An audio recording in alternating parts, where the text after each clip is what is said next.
Bon, Patrick est un petit peu malade, alors aujourd'hui c'est moi qui le remplace. Le premier spectacle de la... Oui, bon, ok, d'accord, ça fait pas du tout illusion.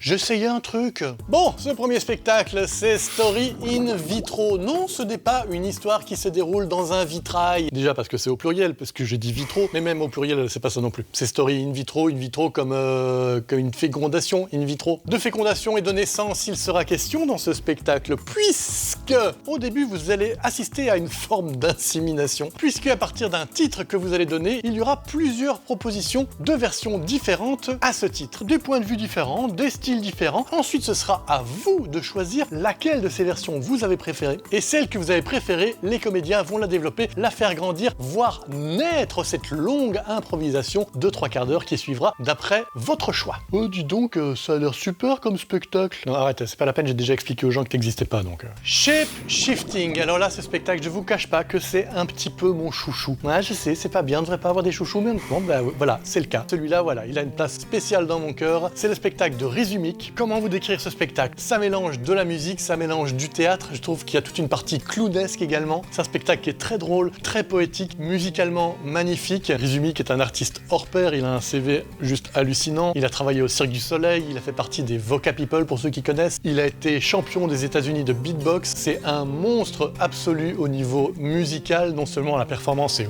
waouh, mais c'est tout simplement très beau ce qu'il arrive à créer de manière spontanée, et il fait tout ça avec une profonde humanité. Je vous conseille vivement de venir voir ce spectacle. Il n'y a que 3 dates, dépêchez-vous, réservez. Vous aimez les spectacles en anglais? Ouais, on adore ça! Vous êtes obligé de gueuler? Ouais, on trouve ça plus rigolo! Ok, je comprends. Huntress and Healer est le spectacle en anglais par lequel que l'on terminera cette semaine, qu'elle sera finie la semaine par laquelle. Un spectacle au casting uniquement féminin, et c'est justement de femmes, de féminité au sens le plus large, global, et à réinventer. Et cette phrase est tellement longue que je ne sais même plus où elle allait. Bref, des histoires de femmes, des histoires drôles, des histoires parfois dramatiques ou poétiques. En tout cas, un bon moment à passer en compagnie de ces personnages féminins. Et c'est la dernière date de la saison, profitez-en. De même que c'est la dernière fois de la saison que je vais me balancer du thé sur le visage. Bon, c'est aussi la première fois en l'occurrence.